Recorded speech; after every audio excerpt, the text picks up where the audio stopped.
تو پھر جنگ یرموک کا موقع جب آیا، رومن امپائر کے خلاف فیصلہ کن جنگ تھی جو، تو عین میدان جنگ میں حضرت بکر صدیق فوت ہو گئے.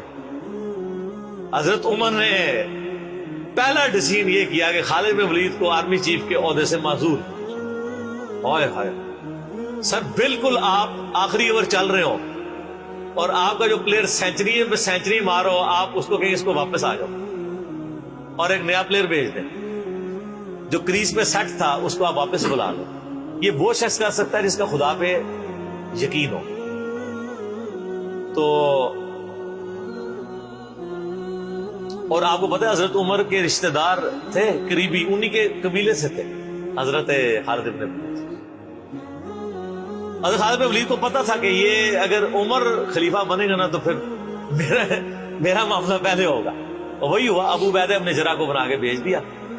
لوگوں میں بڑی چیمہ گوئیاں شروع ہوئی کہ لو جی سب سے بڑی آرمی کے خلاف جنگ ہو رہی ہے، سب سے بڑی سپر پاور، اور عین میدان جنگ میں یہ ڈیسیژن کر دیا ہے، اگر مسلمان ہار گئے پھر کیا ہوگا، یہ وہ اللہ نے فتح دے دی. فتح ہوئی تو اب جب لوگ آ کے مبارک باتیں پیش کر رہے ہیں، پھر حضرت عمر نے آ کے مسجد نبی میں خطبہ دیا. انہوں نے کہا خدا کے لیے میں تم سے یہی تو چیز ختم کرنا چاہتا تھا کہ یہ فتوحات خالد کی وجہ سے نہیں ہو رہی، رب خالد کی وجہ سے ہو رہی ہے. کل کو خالد نہیں رہے گا تو تم کیا سمجھو گے کہ اسلام ختم ہو جائے گا؟ اسلام نے تو آگے چلنا ہے. ٹھیک ہے. پھر انہوں نے کہا میری دوسری حکمت یہ تھی کہ مجھے پتا ہے کہ اب یہ رومن امپائر مسلمانوں کے پاس آ جائے گی، بیت المقدس بھی فتح ہو گیا پھر بعد میں. تو خالد بن ولید جو ہے یہ جنگ کی فیلڈ کا ماسٹر ہے، اور جب کوئی علاقہ فتح ہو جاتا ہے پھر کسی جنگجو کی وہاں گورنر لگانے کی ضرورت نہیں ہوتی، بلکہ کسی ایسے شخص کو گورنر لگانے کی ضرورت ہوتی ہے جو ہیومن انسٹنکٹ سے واقف ہو، جس کو ہیومن مینجمنٹ آتی ہو. تو خالد تو ہمیشہ تلوار کے ساتھ ہی کھیلا ہے، اس کو ہیومن مینجمنٹ نہیں آتی. تو میں نے اس شخص کا انتخاب کیا ہے جس کو سب سے زیادہ رسول اللہ صلی اللہ علیہ وسلم کی صحبت کا شرف حاصل ہے. اور بخاری مسلم میں حدیث ہے کہ نبی علیہ السلام نے فرمایا کہ ہر نبی کے ساتھ ایک امین ہوتا ہے، اور میرا امین جو ہے وہ ابو عبیدہ ابن جراح ہے. ان کو پھر یعنی یرموک میں حضرت عمر نے یعنی آرمی چیف لگایا اور فتح ہوئی. اس کے بعد بیت المقدس بھی فتح ہو گیا، کیونکہ ابو عبیدہ جو ہے وہ شروع کے مسلمانوں میں سے، مکی دور کے. اب بعد میں لوگوں کو اسلام سکھانا تھا تو ایسے بندے کی ضرورت تھی. تو پھر حضرت عمر آپ کو پتا نا دورے پہ بھی گئے تھے بیت المقدس کی چابیاں لینے کے لیے. تو وہاں پہ کئی واقعات ہیں، ان میں سے ایک جو واقعہ ابو عبیدہ کا جو کہ ذکر ہوا ہے، تو اس کے بعد حضرت عمر ابو عبیدہ کو کہتے ہیں مجھے اپنے اب آپ آفس میں لے چلو.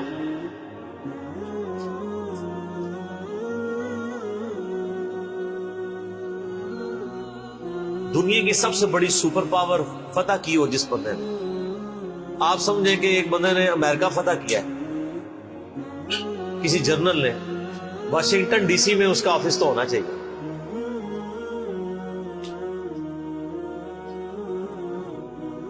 حضرت عمر رضی اللہ تعالیٰ عنہ کو ابو عبیدہ جب اپنے یعنی آفس میں لے کے گئے تو آفس کیا تھا؟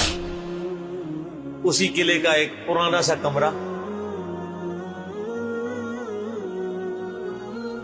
جس کے ایک کونے کے اوپر مصلی بچھا ہوا ہے، ایک وضو کی جگہ ہے، لوٹا پڑا ہوا ہے. یہ کل کائنات ہے. اس آفس کی جو سب سے بڑی سپر پاور کو جس بندے نے گرایا ابو عبیدہ ابن جراح. حضرت عمر رضی اللہ تعالیٰ عنہ کی آنکھوں میں آنسو آ گئے. انہوں نے فرمایا کہ دنیا نے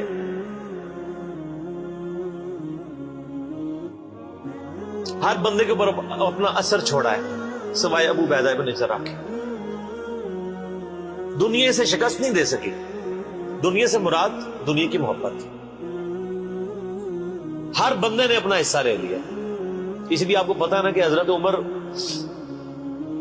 اپنے دور خلافت میں ابو عبیدہ ابن جراح کو بار بار خط لکھتے رہے کہ آپ ادھر آ جائیں، کیونکہ حضرت عمر چاہتے تھے کہ میں اپنے والد کو خلیفہ نامزد کروں، اس لیے کہ وہ امین الامت ہے.